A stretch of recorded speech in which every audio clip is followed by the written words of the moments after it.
Instrumental method of investigation. Instrumental investigation is divided into non-invasive method and invasive method.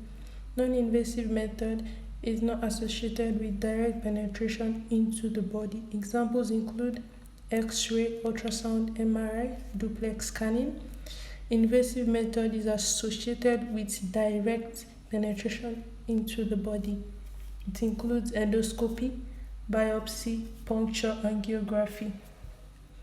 Ultrasound examination. Ultrasound examination is a form of non-invasive technique.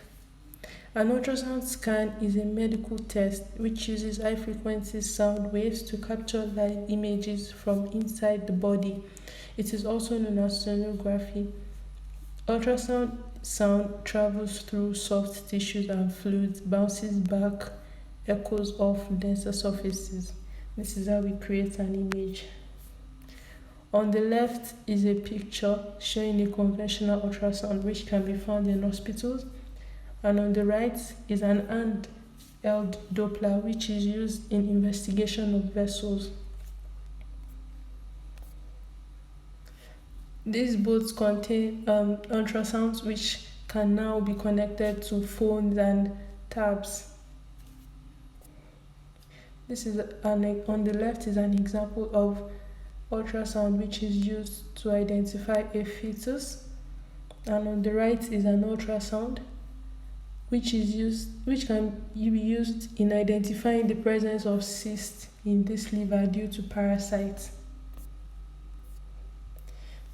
Uses of ultrasound is mainly divided into diagnosis and pregnancy. It is used to diagnose conditions which is located in many organs like the heart, liver, gallbladder, spleen, kidneys, pancreas, blood vessels, ovaries, uterus. Ultrasound waves do not transmit well through dense bones or parts of the body that hold air or gas, however, such as the bowel. And in pregnancy, the ultrasounds could help to determine a due date or reveal presence of multiple children, and can also detect potential birth defects, placental issues, and other problems before birth. Next is invasive examination. Endoscopy examination. Endoscopy is a non-surgical procedure which is used to examine a person's digestive tract. By using an endoscope with a light and camera attached to it, it can be used to view pictures of digestive tract on a color TV monitor.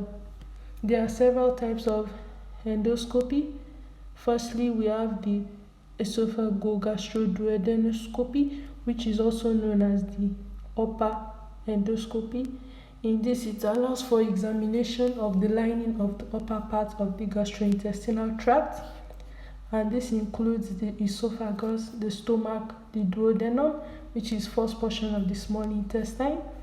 In this type of endoscopy, there is the use of a flexible tube called an endoscope, and it is passed through the oral cavity to the esophagus. Next is the endoscopic retrograde cholangiopancreatography, ERCP. In this type of endoscopy, there is the use of a specific technique to study and treat problems of the duct involving the liver, pancreas, and the gallbladder. Next is a colonoscopy. In colonoscopy, there is examination of inside of the colon, which includes the rectum, sigmoid colon, descending colon, transverse colon, ascending colon, and the cecum, using an endoscope which is inserted through the anus. In sigmoidoscopy, there is examination of the rectum and the sigmoid colon using an endoscope that is also inserted through the anus. Then there is the percutaneous endoscopic gastrostomy, PEG. This is when a flexible feeding tube is placed with the assistance of an endoscope through a small incision in the abdominal wall into the stomach, and it is performed in cases where oral digestion is impossible.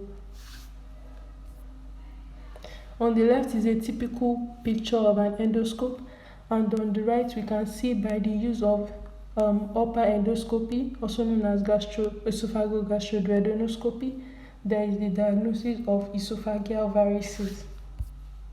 And next on the left is also a quiz using cholangiopancreatography, and on the right is a quiz using sigmoidoscopy.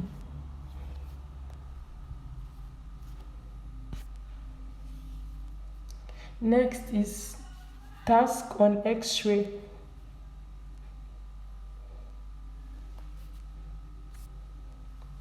And next is task on ultrasound.